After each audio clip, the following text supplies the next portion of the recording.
everybody's doing good today. No, I am. Getting out here in the garden, had to let it go down. It was like almost 100 degrees today. But so check this out. A couple of weeks ago, a month or so ago, I did a video on the do-it-yourself self-wicking buckets, and I wanted to give you guys an update on that to show you guys how well it was working or not, and if I would recommend it again, right? So let's go ahead and jump right into that. I don't know if you guys, I don't think I showed you me actually planting into the buckets, but I did show myself making them, right? But I just wanted to show you guys what they look like. We did happen to plant tomatoes. So what we did was, Keisha was trying out a new concept, natural trellising, right? So basically, for plants that you have that need a trellis, like tomatoes, maybe cucumbers, instead of building a trellis or using some other kind of system, what you would use is something natural like corn, sunflowers, and stuff like that. So Keisha was experiment with this concept, this idea. So in the bucket, we planting tomatoes, corn, and sunflowers, all in one bucket, right? Multiple buckets though. So let me show you what that looks like. So these are our self-wicking containers, right? Some of them have the pipe like this one. Some of them we don't, right? I think these these two right here, I don't think these have pipe, but this one does, as does these two. But look at how everything developed out of the bucket, right? Now I know, yeah, you see some leaf curl because, like I said, it's been hot, so they are self-wicking buckets. But man, they drink this water up like kids in Kool-Aid, man. Let me see. Yeah, this one is still full, so that one's good. But this one right here, this one has lots of fruit on it. You see that they're even starting to ripen. This one did have fruit, but I ended up plucking them all off because it was drying out so much, because it was drinking the water so fast that all the fruit, all the tomatoes ended up with blossom end rot. So last night I just came and plucked them all off. But you still have some growing down there. You see it right there. See it right there. That little mama right there. This one right here. Let's see. Starting off good so far. Right? So it's still developing and still putting out fruit, still putting out tomatoes. But I just had to I picked off like 6 of them last night. This one here, same thing. All this stuff was planted at the same time. These are developing really well. This thing is loaded with fruit. This one here has yet to, it's flowered, it's flowering, right? So it has yet to put out any fruit, I think. This one and these other 2. But I think that may be me more than the system. Let me see. That one's almost empty. This one is almost empty too. I can just rock it, and you can tell when it's light, it means that it's almost empty. But yeah, so we got a lot of leaf curl on this one as well. This one looks good in terms of leaf curl, not as much.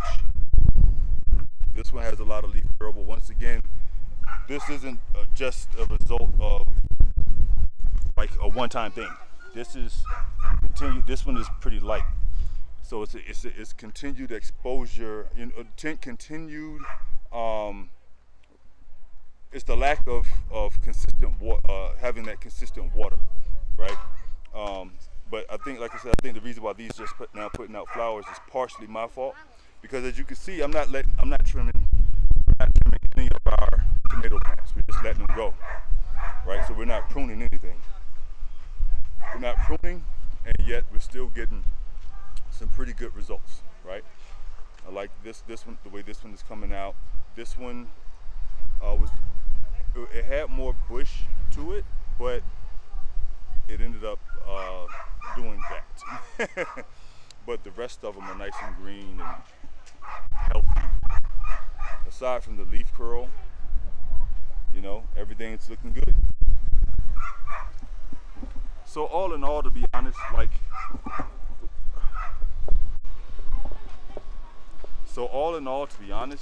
I think the system worked great. It worked really well. So, okay. It worked really well. So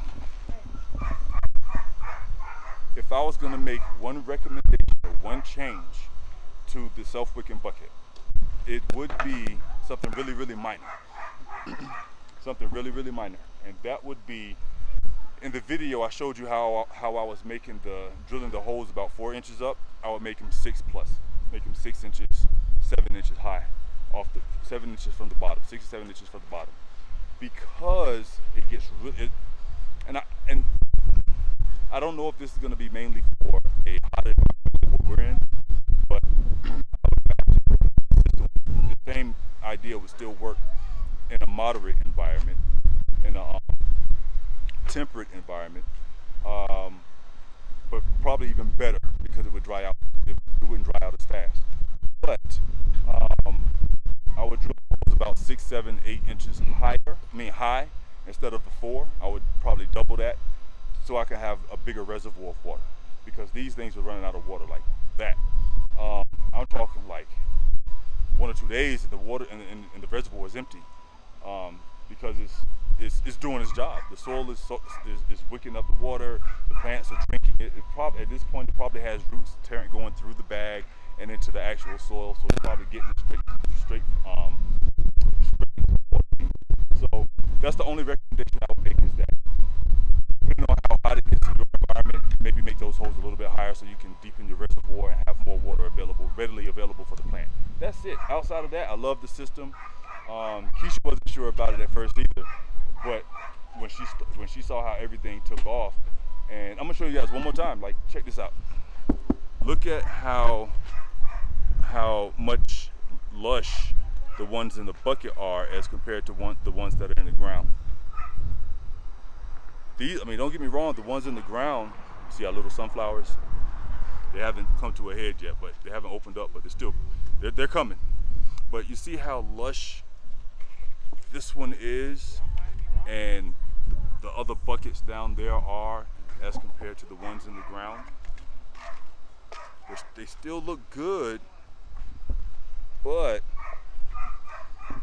you can tell there's a difference in the watering and the amount of water that these things have access to. So definitely I would recommend that system. If you can't go into the ground anymore, you know, if you can't go into the ground or whatever, I would definitely recommend that system. Thumbs up in my book. Just raise your drainage hole higher so you can hold more water in your reservoir. So that's it, ladies and gentlemen. That's all I have for you today. I just want to give you an update on the bucket and give you my opinion of the bucket. We still got a lot of growing days ahead of us, so we're going to see what happens in terms of the buckets that aren't fruiting, and see how they come out. But until then, guys, see you in the next video. Thanks for watching. Peace out.